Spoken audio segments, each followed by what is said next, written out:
పవన్ కళ్యాణ్ గారు కాపు కాస్తున్నాడు. ఎన్నాళ్ళు కాస్తావే కాపు? మా ఇంటి మీద దాడి జరిగినా కాపు కాస్తావా? కందుకూరులో నీ కులం వాడిని చంపేసినా కాపు కాస్తావా? మమ్మల్ని చంపేసినా కాపు కాస్తావా? కాయ్, నీ బలం నీ కులం, గుర్తుపెట్టుకో. నీ బలం నీ కులం. చంద్రబాబు బలం నువ్వు. అర్థమైందా? చంద్రబాబు బలం నువ్వు, నీ బలం కులం. రాజకీయం చేస్తున్నావు, పిచ్చి రాజకీయం చేసుకో, అభ్యంతరం లేదు. కానీ మమ్మల్ని చంపేసినా కూడా నువ్వు కాపు కాస్తానంటే ప్రజలు ఒప్పుకోరనేది కూడా ఈ సందర్భంగా గుర్తు చేస్తున్నా. టైం విల్ కమ్, పరిస్థితులు వస్తాయి. 20 మాసాలు అయిపోయింది ఈ ప్రభుత్వానికి. నేనేమి విధ్వంసకారుని కాదు. నా మీదకి వచ్చారే వందనాదేవి గారు, చూశారుగా ఏం తిట్టిందో.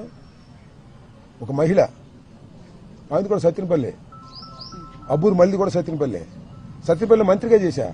ఇప్పుడైనా హింస చేశానా నేను? ఎవరి మీద తప్పుడు కేసులు పెట్టానా నేను? ఎవరి మీద రౌడీజం చేశానా నేను?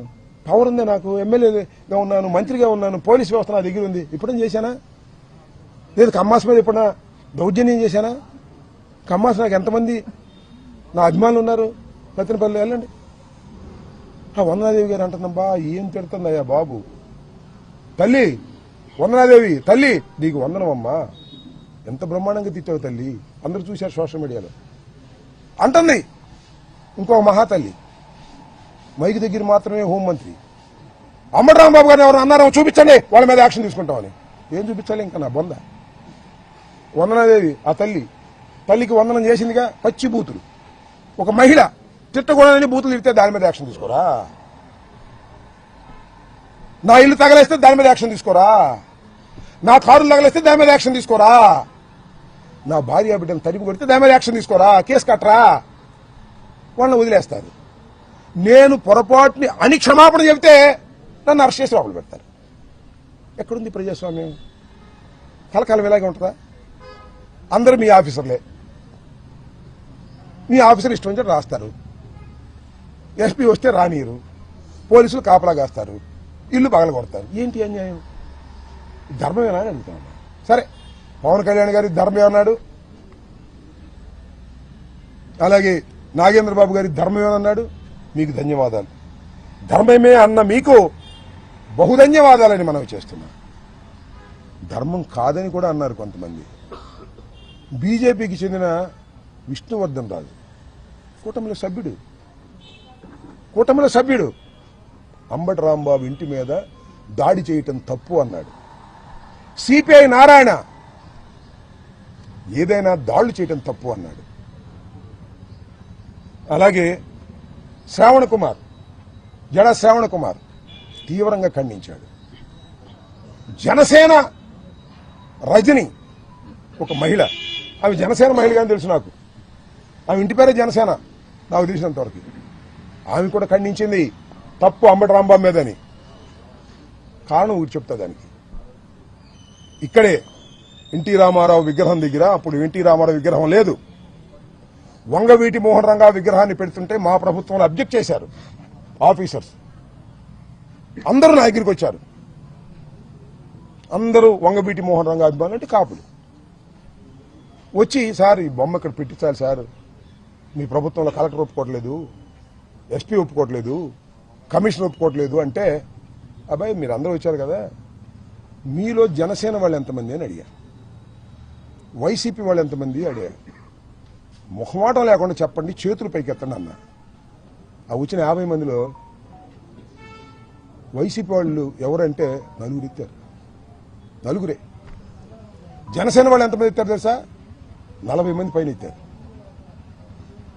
చెప్పే అప్పుడు నేను, మీరు జనసేన అయినా వంగవీటి మోహన్ రంగారావు గారి మరణం తర్వాత తొలిసారిగా శాసనసభకు వెళ్లినటువంటి అంబటి రాంబాబుకి ఆయన అంటే గౌరవం ఉంది.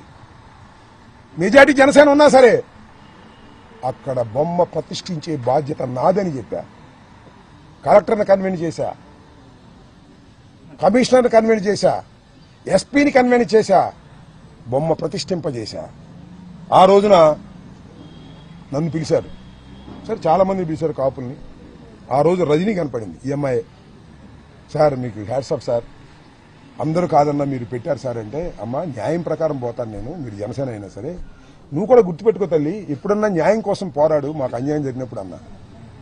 ఆ అమ్మాయి వాడు బయటకు వచ్చి మాట్లాడుతుంది. సిగ్గు తెచ్చుకోండి జనసేన నాయకులారా, చంద్రబాబు మోచేతి నీళ్ళు తాగటం కాదు, సిగ్గు తెచ్చుకోమని అడుగుతా ఉన్నా.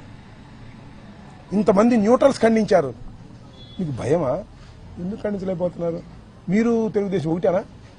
మీరు రెండు పార్టీలు కాదా? మీరు ఖండించకపోతే ఏం కాదు, మీకు విలువలు తెలుస్తాయి, మీ విలువలు పెరుగుతాయని నా ఉద్దేశం తప్ప మీరు ఖండించకపోతే పోయేదేమీ లేదు, వచ్చేదేమీ లేదు. ఆల్రెడీ మీరు ఖండించలేదు. శభాష్ రాంబాబు ఇంటి మీద దాడి చేయమని చెప్పారు పవన్ కళ్యాణ్ గారు.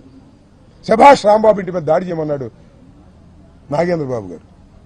ఆయనకి మంత్రి స్థానం సంవత్సరం అయింది, ఇవ్వకపోయినా సరే సీఎం ముందు తిడితే ముద్దు పెట్టుకుంటారు, జైల్లో పెట్టి సీఎం తిడితే జైల్లో పెడతారా? ఎక్కడ పెట్టారా?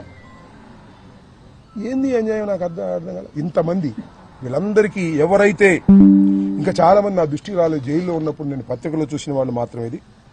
వీళ్ళందరికీ ఎవరైతే సిపిఐ నారాయణ గారు, విష్ణుకుమార్ రాజు గారు, జడా శ్రీవణ కుమార్ గారు, జనసేన రజనీ న్యాయవాది గారు, వీళ్ళందరికీ నా హృదయపూర్వకమైనటువంటి ధన్యవాదాలు. ప్రజాస్వామ్యంలో మీరు మాట్లాడవలసిన పద్ధతిలో మాట్లాడారు. తర్వాత మీరు కావాల్సి చంద్రబాబు సపోర్ట్ చేసుకోండి, జనసేనకు సపోర్ట్ చేసుకోండి, మీ విలువలు పెరిగాయని కూడా ఈ సందర్భంగా నేను చెప్పదలుచుకున్నాను. దాంతోపాటు ఏబి వెంకటేశ్వరరావు గారు ఐపీఎస్, ఆయన ఏం మాట్లాడు తెలుసుగా, మాట్లాడాడు ఆయన కూడా. ఏమని? ఎన్టీఆర్ ఆఫీస్ మీద, తెలుగుదేశం ఆఫీస్ మీద దాడి చేసినప్పుడు మీరు యాక్షన్ తీసుకుంటే ఇలాంటి దాడులు జరిగాయి కాదని, అంటే ప్రతీకార చర్యలు చేసుకోవచ్చని చెప్పాడు ఏబి వెంకటేశ్వరరావు గారు. చెప్తాడు ఆయన ఏబి వెంకటేశ్వరరావు గారు అవే చెప్తాడని నాకు తెలుసు. ఆయనకు కూడా ధన్యవాదాలు. ఐపీఎస్ ఆఫీసర్ గారు, మీరు చెప్పారే తెలుగుదేశం ఆఫీస్ మీద దాడి జరిగితే మీరు యాక్షన్ తీసుకోలేదు కాబట్టి ఇలాంటి దాడులు జరుగుతాయని, అది గుర్తొచ్చింది ఆయనకి. ఆయనకు కూడా ఏబి వెంకటేశ్వరరావు గారు మీకు కూడా ధన్యవాదాలు. సపోర్ట్ చేసిన వారికి ధన్యవాదాలు, సపోర్ట్ చేయని వారికి ధన్యవాదాలు. మీరు సపోర్ట్ చేసినా చేయకపోయినా మీ క్యారెక్టర్ ఎస్టాబ్లిష్ అవుతుంది ఇలాంటి సందర్భంలో. పవన్ కళ్యాణ్ గారు ఒక మాట అంటే దాడులు చేయడం తప్పంటే ఎక్కడికి పెరిగేవాడు నువ్వు? ఏ తెలుగుదేశం వదిలిపెట్టిపోయేవాడు కాదు, నీకు రావాల్సినవి వచ్చేవి కాక ఉండేవి కాదు. ఒక మాట దాడులు చేయడం తప్పు అంటే ఎక్కడికో పెరిగేవాడు నువ్వు.